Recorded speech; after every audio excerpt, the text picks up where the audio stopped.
So how did they write Lost in Space? Can you really own a horse? Yeah, so I finally finished watching Lost in Space, the Netflix show, and I want to talk about how I think they probably wrote it, and yeah. So I'm a sucker for a good sci-fi show, and I have feelings about the Lost in Space show and how they write it, but there's certain things about the show that I absolutely love. I love how it looks. I love the score, the music, and the fact that it's sci-fi, because I feel like just it's hard to do good sci-fi, and I think this Lost in Space show did it mostly. So before I get into what actually is written down here, I do want to talk about the show itself for a second, just my take on it. So it was a big, expensive Netflix show with a lot of visual effects. It's won awards for visual effects. It won awards for its music. It did not win any awards, to my knowledge, for the writing, but that's not to say the writing is bad. It's just, it's a family show, and I will talk about the fact that it's a family show and it's not trying to do certain things that other more critically respected writing does. I looked up the writers, and it looks like there's like 10 or 15 writers for the whole series, which is not a lot. So there's a very good chance the writer's room was the same for all 3 seasons, or some version of it. I did notice that the writer's assistant got a script assignment, so that's good to see, because I feel bad when writer's assistants just are the assistant and they never get a shot, because how are they going to move up? Most of the writers are huge veterans of TV writing, especially going back to the 90s and the 2000s. This is not a show full of young writers figuring it out. This is established pros working on a very high budget, very high, Netflix level show. And so when you're at that certain, Netflix level that this show is trying to be, there's risk in hiring young inexperienced writers. They're going to be experimenting. And so it seems like this staff is very much, workers who work, and I can respect that. I did notice, not just doing this, but actually just watching the show, the scenes are longer than I feel like most scenes take place, because there's fewer scenes and a lot of things happen, mostly because it's this huge ensemble show with a billion characters. And so every scene has different character pairings happening. And so the camera switches over here to look at these characters for a second, switches over here to look at these characters. And so there's not usually these choppy scenes. Every so often there's an episode that has, these quick cutting scenes, but most of the time these scenes are longer than average, because there's just a lot of story being told in these actual scenes. It could also be a production thing. It's easier just to do all these visual effects and animations on big, long scenes than it is to have to start over on new scenes over and over again. And that may have been a choice. The scenes also tend to end with some sort of escalation or twist. And it's one of the hallmarks of the show is you finish the arc of whatever the scene is, the emotional, interaction or somebody doing something, and then something changes the stakes of what just happened at the end of the scene. Not necessarily a cliffhanger, but sometimes a cliffhanger, because the show is an adventure show. So there's a lot of cliffhangers and a lot of heightened tension starting at the end of one scene and then ending in the middle of the next scene. The show itself is extremely serialized, and I'm not just talking about versus a primetime network show, which usually has a previously on and then a next time on. So the teaser will be previously on and the tag will be next time on. This show seems to, from the very beginning, being designed to be watched all in one binge, because that way you can carry all the information forward without having to deal with all the redundancy that previously on and next time on offers.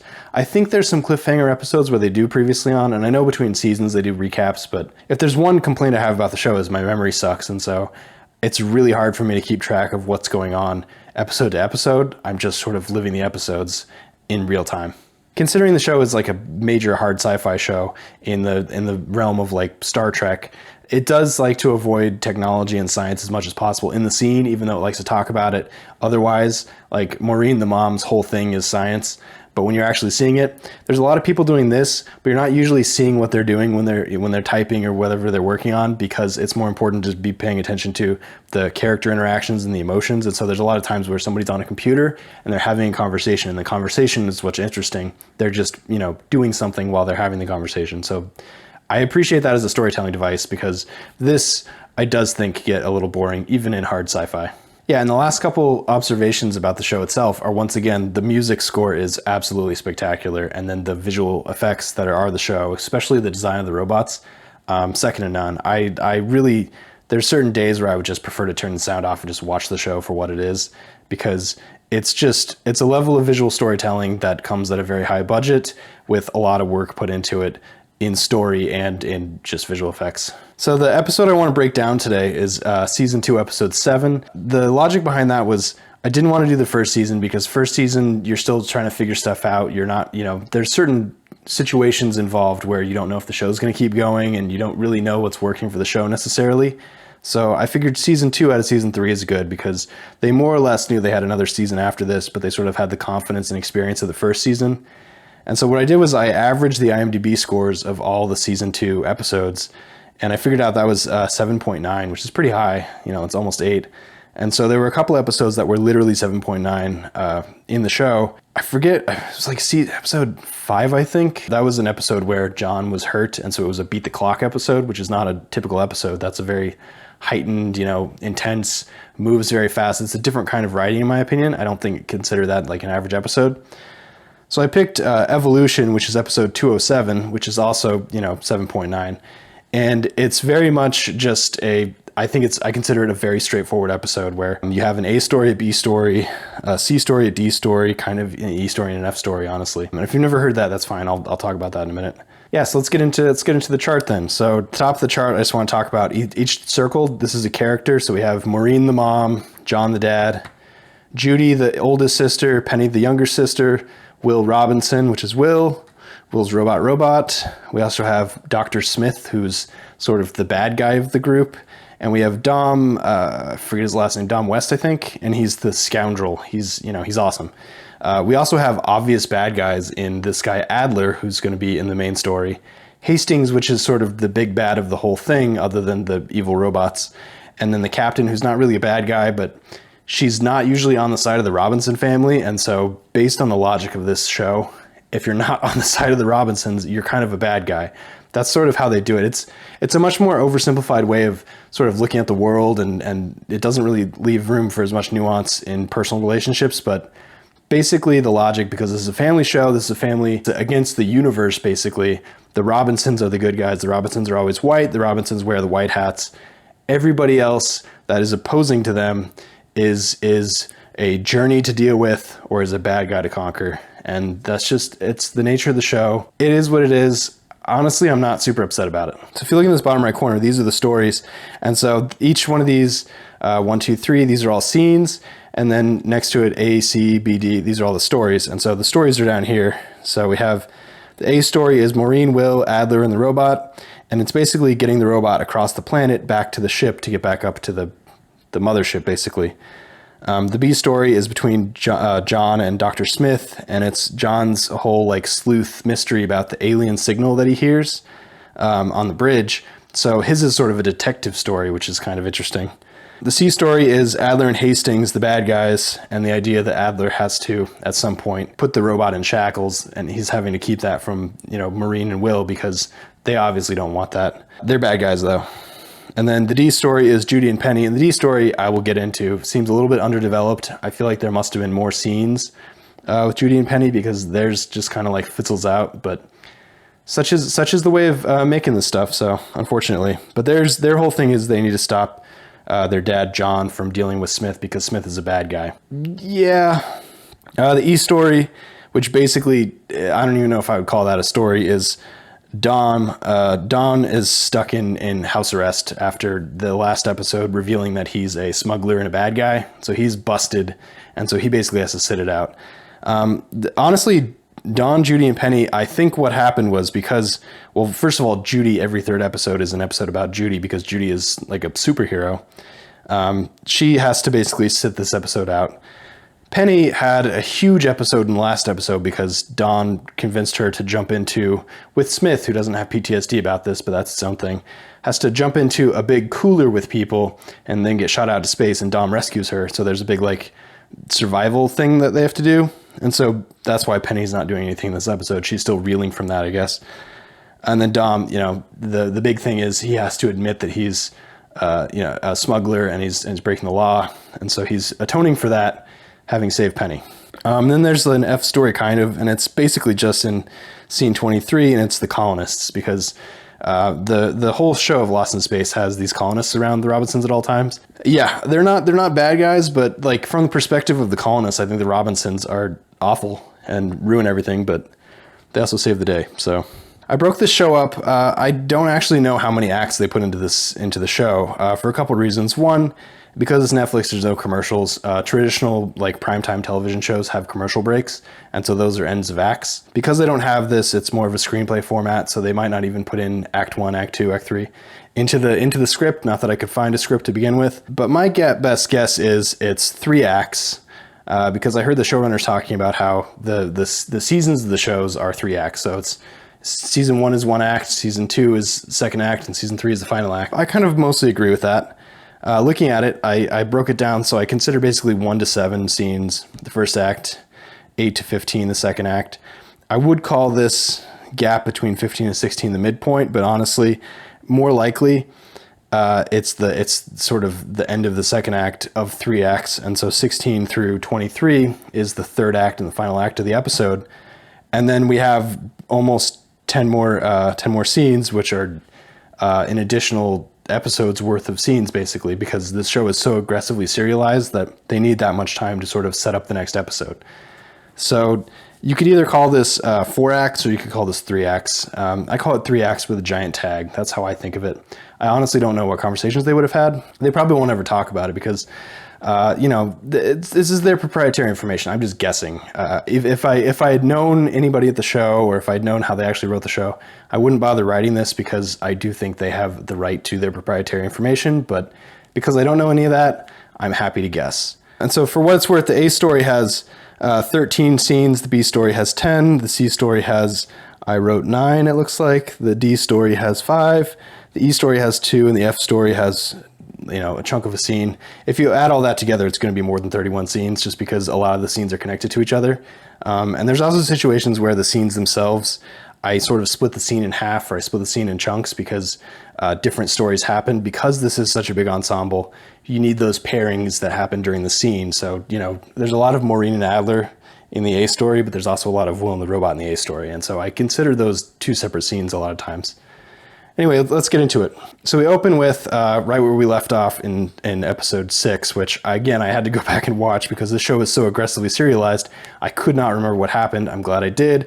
The big thing was Will and Maureen and Adler went to go find the robot in the cave somewhere, and then they ended up finding the robot and ended up being Sar, the bad robot, and Adler surprised everyone when he used his weapon to kill Sar, and then good robot showed up, and end of episode.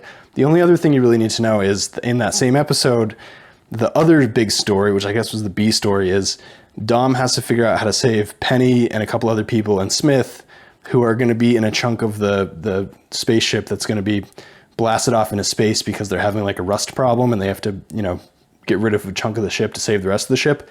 And so they have to convince Penny and Smith and a couple others to get into this freezer, and then Dom's going to save them. And then that's how Penny gets like PTSD and Smith doesn't do anything different.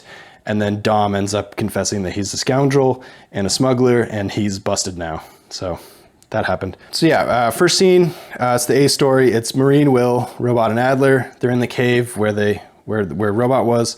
There's like cave paintings where the robot's telling his story. And you see Sar's body after Adler nuked him with this weird technology. And that's pretty much what you get. Then you have a flashback, which is the C story, with the flashback that Adler has about how he got Sar, how he used his device on Sar. That's basically as much previously on as you're going to get from this show, basically. So we see that, and then we smash to credits. And then, so scene 3, we have the B story and the D story, which is John and Smith and Judy and Penny. And so it's John, Judy, and Penny in the medical bay, and Judy is treating John's wound because, the episode I didn't want to do was where John was on death's door for the whole episode, and they're playing Beat the Clock, so he still has this wound. And Penny's there joking about the fact that she almost died too, because she's still, reeling from the fact that she almost died. The girls sort of jokingly mention the fact that what are they going to do with Smith now that they know for sure Smith is a bad guy again. And before they can draw a conclusion to that, John gets up to leave because he needs to get back to work because he's the, that guy. And they say, no, don't get back to work, and he goes and leaves. John ends up, scene 4, it's just the B story, so it's John and Smith, on the bridge with the captain, and they're having a chat. They're, glad you're back. We're having a problem with the water supply. We need ammonia to treat the water. It's going to take a year. This is a whole problem. And John sort of scolds the captain for almost killing his daughter and shooting her out into space. and you know, let me handle mine kind of a situation, sure, because that's the whole thing. The main thing of the show is family. Like I don't know how many times they say the word family, probably less than the Fast and Furious does, but their whole thing is getting the family back together. That's almost every episode is something about getting the family back together. While John is trying to have that conversation, an alien transmission shows up and comes over the radio, and John goes, "What's that?" And the captain whispers to somebody and then kicks John off the bridge because he's not allowed to know. Obviously something's happening. That's the beginning of his story. Scene 5 as the A story. So it's Will and the robot. That, you know, they're gonna have to trek back across the planet from the cave, and there's horses, and Robot has never seen horses. We know horses from the last episode, episode 6, where Will was using horses.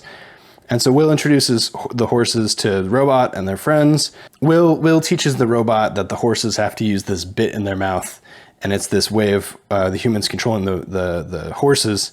And Will sort of pitches it as this is what friendship is, but the robot recognizes it as control and bad and slavery. And then the robot turns and sees the body of Sar on the ground after Adler used the device on him, and you see the robot sort of standing there thinking. That's the implication. And so we go to the next scene, which is scene 6, which is basically the same place, but I call it its own thing. And that's Maureen and Adler talking about how Robot is looking at Sar. He has some kind of feeling about that. And Maureen's thing is, you know, that probably scared the robot.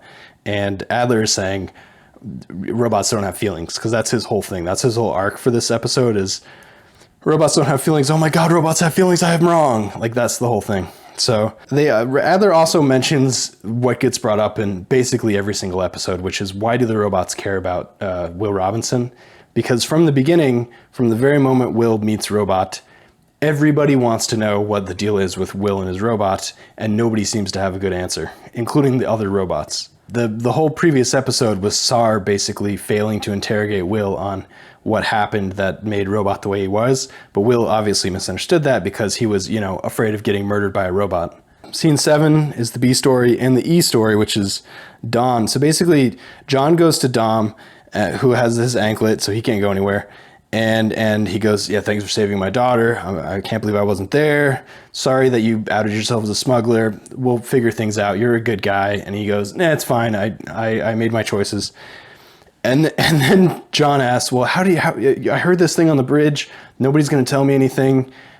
How do I figure that out?" And Don goes, "Well, I can't do anything, but you could probably ask Smith." And John goes, "Okay." And that was kind of that. And I consider that sort of the end of the first act, because now everybody is basically in their positions. We have, you know, Robot and Will are going to be going across the planet, and Robot's learning about death, basically. We have John and Smith are going to have to figure out the mystery of the transmission that they're hearing. C story is Adler and Hastings, and it's mostly just Adler's sort of disillusionment of robots are bad, and I have proof. And then he goes over to maybe this robot is different. Maybe this robot is a good guy. And then the Judy Penny thing, which I think is obviously too thin of a plot, but it's, we can't let Dad talk to Smith because Smith is evil. And then Don pretty much, he's only gonna have one more scene because his whole gag is, "I'm under house arrest. I can't go anywhere." So yeah, Act 2, we start with John approaching Smith in her office, and we know as the audience that it's not really her office because she's a liar who lies, but John is kowtowing to her because everybody thinks she's a good guy. That's the whole thing. And he goes, "Hey, I heard the transmission. I need you to help me break into this computer room to figure out what this is." And normally you would cut away after that proposition because that's how stories work, and she would say yes later, or you would just see them there. But for some reason, they thought it was important for Smith to say, "Yes, I will help you" in that scene. Maybe just to keep the stuff going. I don't really understand why, but that's fine, whatever. Smith agreed to it. They're gonna go to the computer room, and John's gonna figure out the mystery of the whole sound that's gonna be the rest of his episode. Scene 9, again, it's the A story. So it's Will and the robot, and the robot is petting the horse and feeding the horse apples, and it's awesome. And then Will says, "That's enough apples," and robot says, "Oh, okay." And that's it.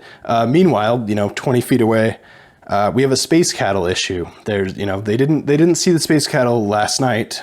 They saw dinosaurs, I think, but now they have to figure out how to get across this valley of space cattle, and it's going to be a problem. And so Marine and Adler have these binoculars. They're up on a bluff. They're trying to figure out a way through the space cattle. And Maureen calls out Adler for having the scar sort of right here about, the robot that he had, Scarecrow, tagged him, like messed him up. And he goes, yeah, I thought I had a bond with Scarecrow, who's gone now, who I think they killed at that point. And he goes, but when you back an animal into a corner, it's going to fight you, and no animal is different than that. He was basically saying robots are evil. And Maureen goes, I don't know. We're back to Will and Robot, but I still count this as its own scene. So scene 11, the robot melts the horse bit.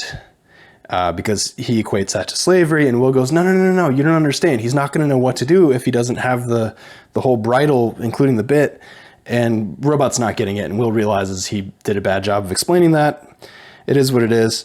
So scene 12, we go back to John and Smith. They've easily broken into the computer room because John figures out that Smith changed her wristband to work on everything. It's just one of the things she does. He's not surprised by that because, again, she's a liar who lies. And he goes, okay, I'm going to get on the computer. I'm going to start trying to figure out what it is. And she goes, great, I'll watch the door, because the bad guy is the one that watches the door to screw you over. That's kind of how I'm thinking of it. Now we have Dom, his last scene for the episode, with Judy and Penny. Judy and Penny show up and go, hey, how's it going? Thanks for saving Penny the other day. Sorry about the anklet. He goes, yeah, it's my anklet. This is my story for this episode.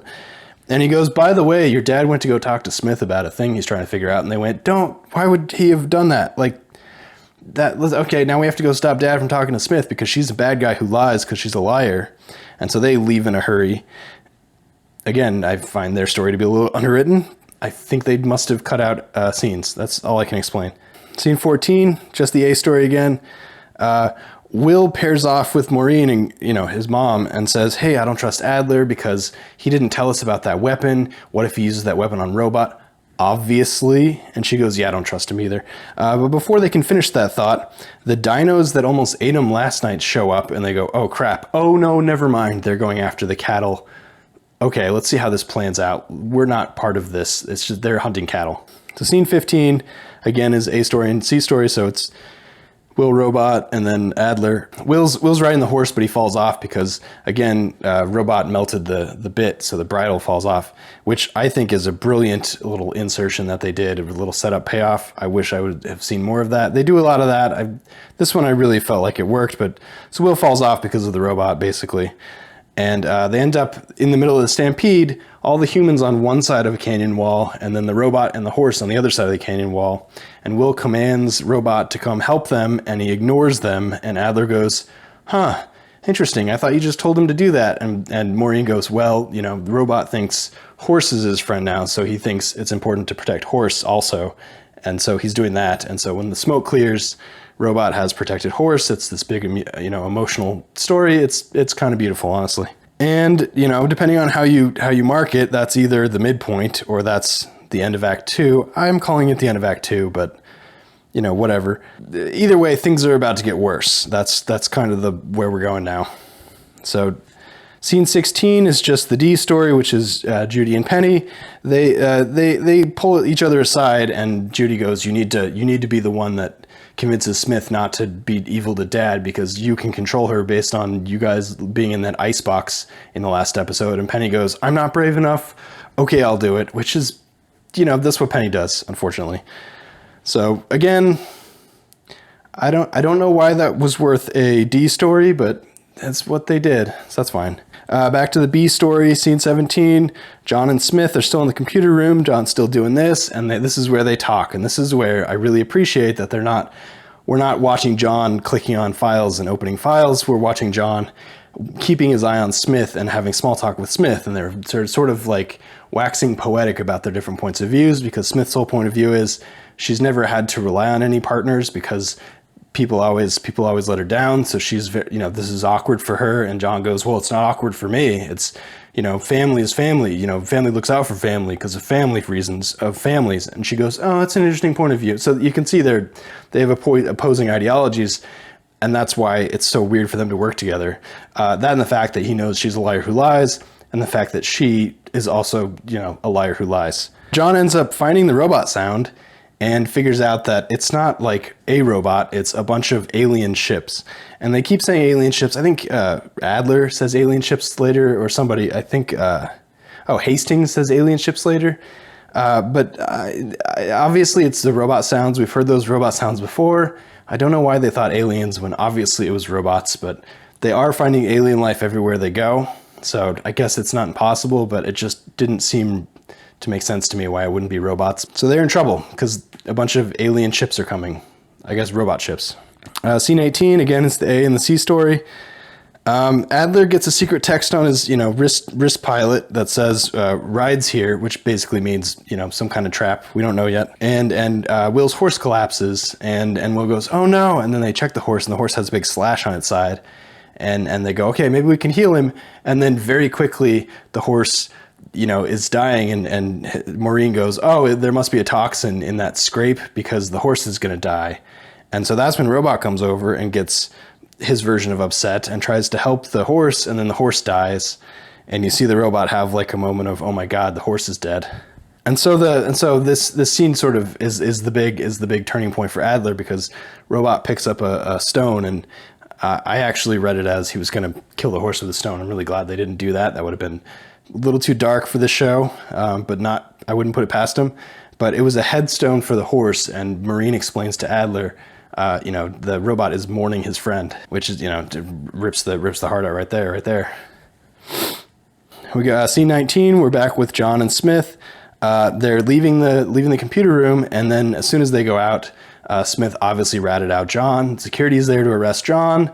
John goes, oh, how could you betray me? Like, you always betray me because you're a betrayer liar who lies.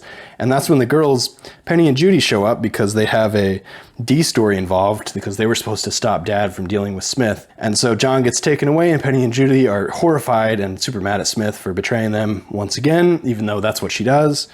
Yeah. Scene 20 is still John and Smith, because Smith is now on the bridge being, complimented by Hastings, the obvious bad guy who we know is a bad guy, who's saying, I thank you for betraying John. That was so great of you. And she goes, anything I can do to help? And he goes, yeah, you're going to be my number one now. And she goes, that sounds great. And then scene 21 is the C story, which is, Adler's big sort of reveal, which is, he gets another secret text on his thing, and there's a trap waiting in the ship that they're going to use to get up to the main ship. And they're just waiting for Adler to let the robot go in there.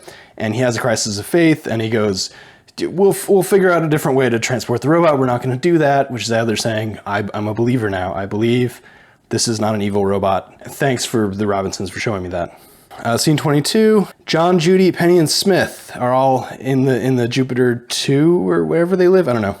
John's basically being lectured about being under house arrest, which is kind of redundant because that happened to Dawn at the beginning of the episode, but that's fine. And Judy and Penny are furious, and they go, oh, why did you listen to Smith? And then they turn a corner, and Smith is there being like, hey guys, I heard the whole thing. Thanks for talking about me. And they're like, why is she here? And then the dad has the smile on his face because he goes, we got him. We did it. It was all a ruse.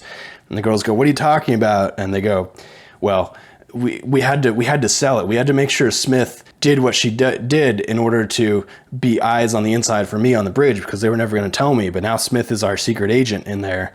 And so, thanks girls for really selling it. And my question as a writer is, why couldn't they have just told the girls they were going to do that and the girls sell it without having to be, traumatized again? But such is what it is. That's fine. It was a great reveal. It was a really cool twist. And then Smith reports back immediately and is like, yeah, I already did some talking, and they're going to leave as soon as the robot's back. They're going to ditch the colonist. It's going to be a really grim thing, because I always forget, because we just don't see much of the colonists on some of these episodes. There's a bunch of colonists on the planet waiting to get back up, but because of the whole water thing, it's a whole thing. All right, scene 23, and I think this is basically the last scene of the arc of the episode. I think the rest of these are their own thing. But scene 23 is Maureen, Will, Robot, and Adler. They're going up in a ship up to the main ship. Robot is safe. Robot is not, in shackles or whatever.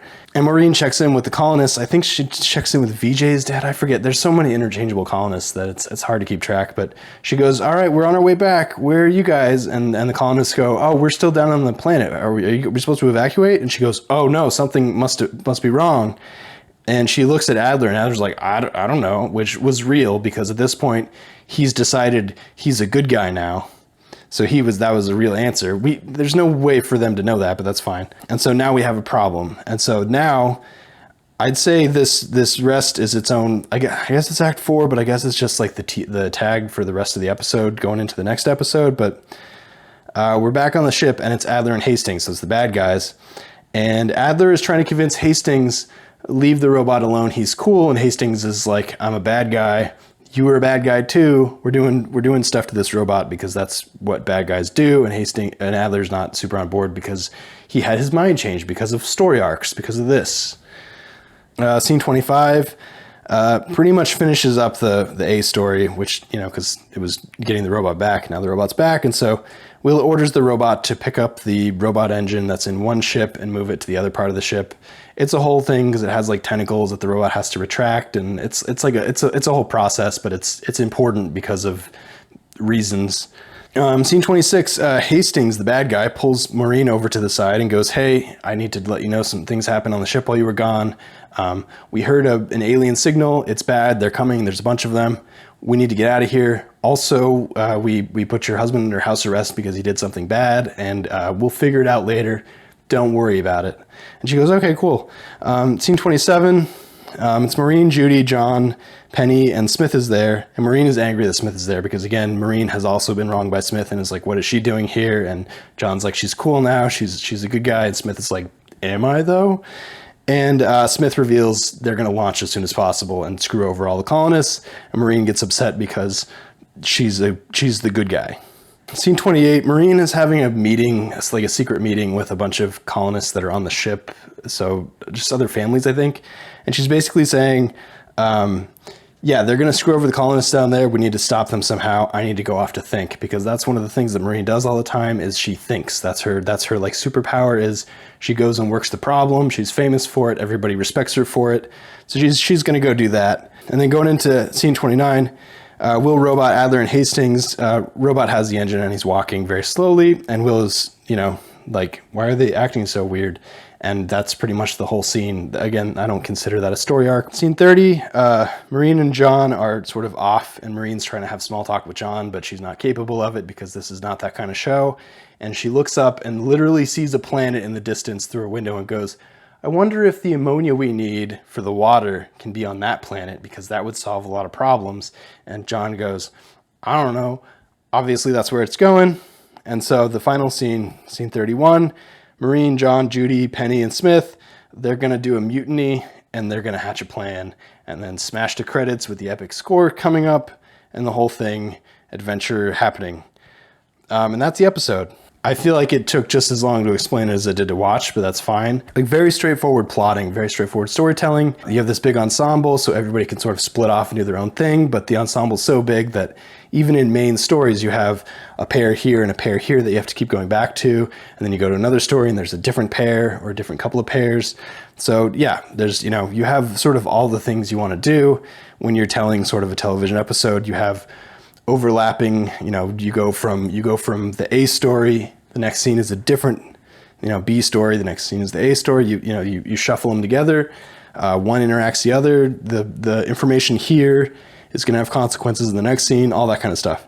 And again, even though it's a sci-fi show, and I think the only show that does a better job of mixing sort of science with storytelling is Star Trek: The Next Generation, is every time you end up in a situation where it might get boring because of science reasons, because actual literal science and technology is kind of boring. It's just the result of it is exciting. That's when John's typing, and you're not watching him do the typing because that's not interesting. You're watching him interacting with Smith because this is where the information is, and then the conversation they're having, that's where the story is, because story is about characters having emotions and feelings and interacting and reacting to new information as it unfolds, and making choices. It's not the plot itself. And so I think this show does a pretty good job of it. When you plot it out, it's not without its problems. I think the Penny and Judy story is just unfinished, and they probably had to delete some scenes or something. And the Don story is literally there because they just had to have Don because he's around. But he was, literally shackled to where he was, so that wasn't going to change. But as far as characters arcs go for different stories, the A story was a very straightforward, got to get from one place to the second place. The B story is sort of a sleuth whodunit, uncovering the mystery story.